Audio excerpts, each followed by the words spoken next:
Hi, this is Izzy, Women of Truth International Forum. What kind of relationship are you building with your wife or your husband?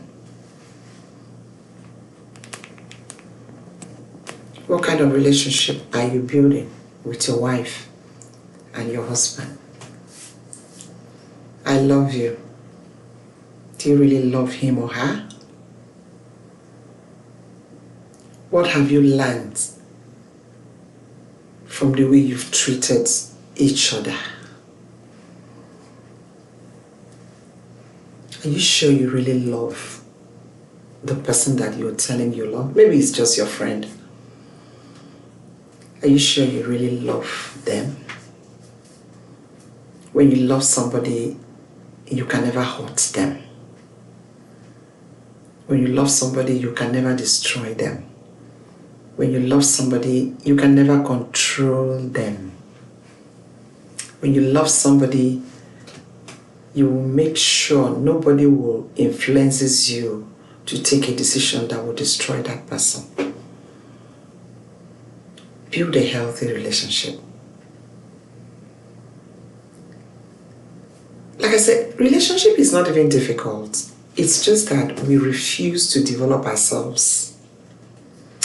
I remember when I was going to one of the Christian organizations, Watermats precisely, and I realized that, like I said, in their re-engage,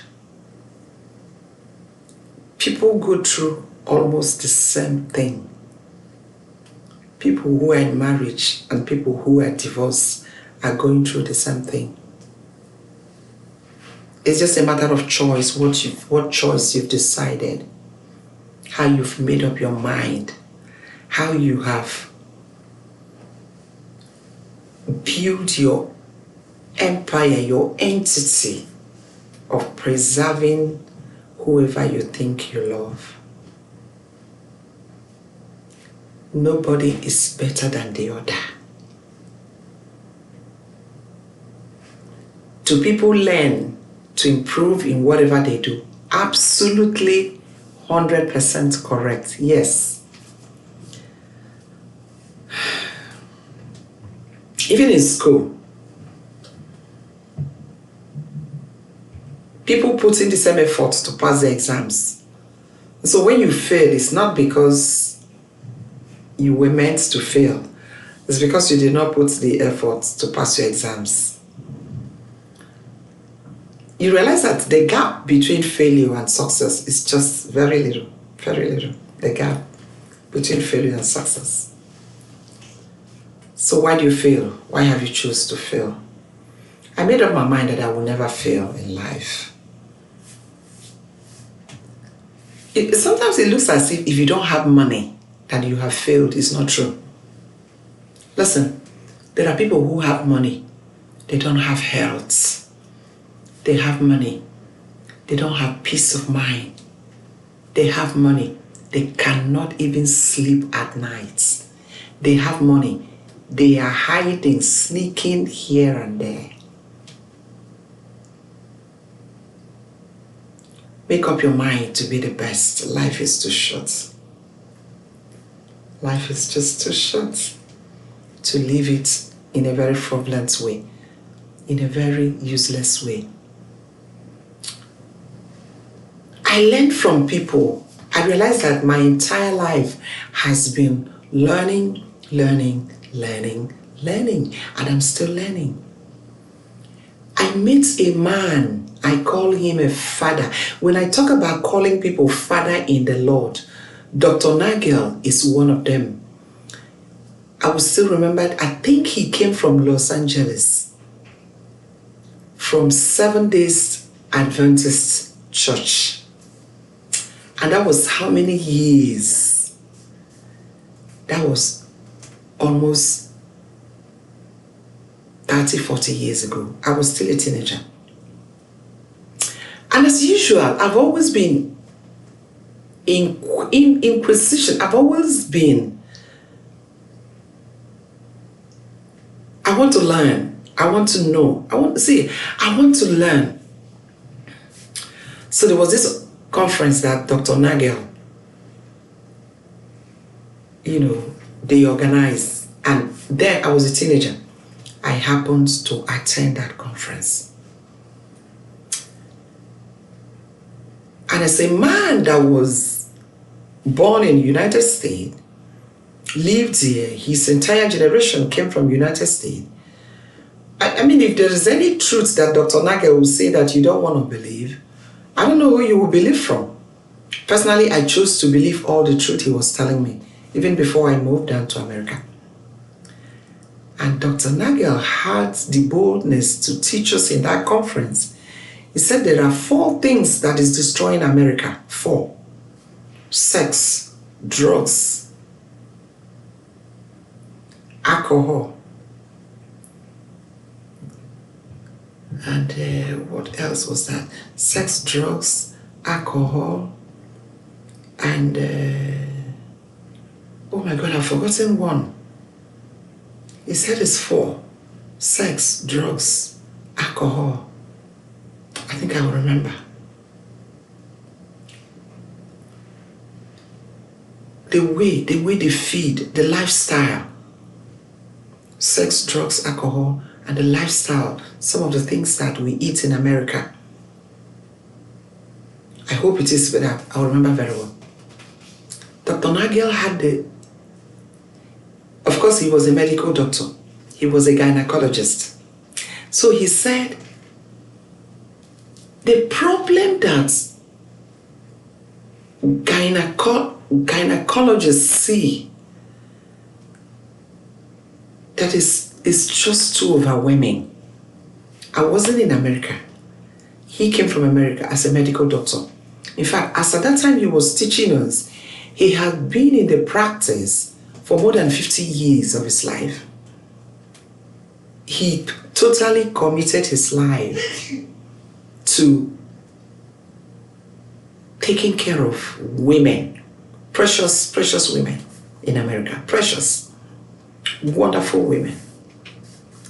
So he was teaching us out of his findings based on all that he has collectively put together from one experience of meeting one patient or the other.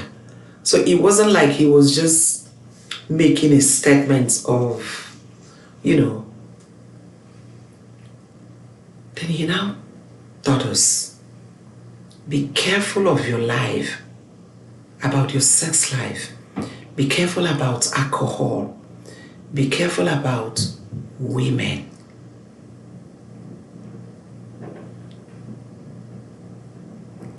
And be careful about your lifestyle. The things you ingest in your body. Food. He said we should be careful.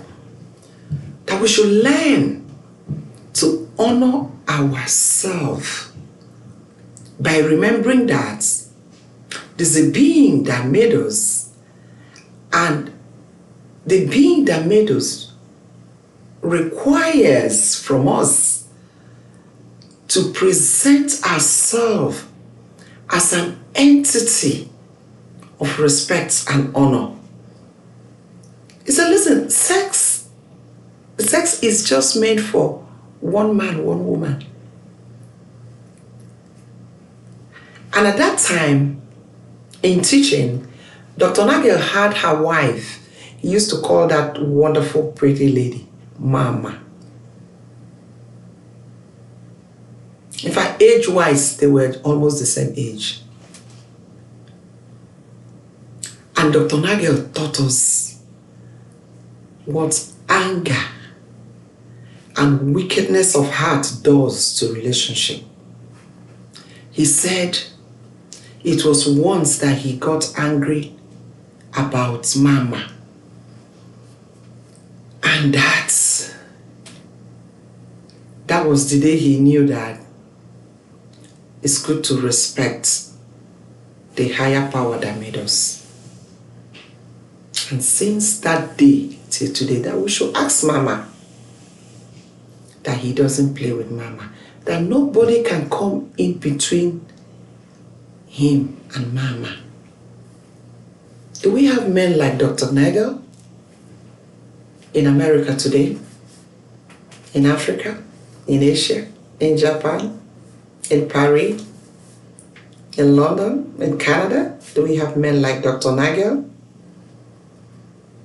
Can we trust the people we are meeting that they can handle whatever we've given them well and with honor and dignity? This is Women of Truth International Forum. I want you to think about this statement. Can we trust you as a man? Can we trust you as a woman? Do we still have the identity of respect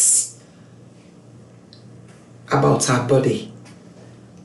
In fact, can we stand and beat our chest and say, listen, you see this body?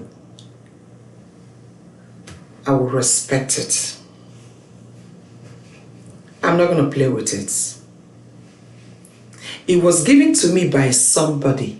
I didn't make myself. To be honest, I didn't make myself. As beautiful as I am, I didn't make myself.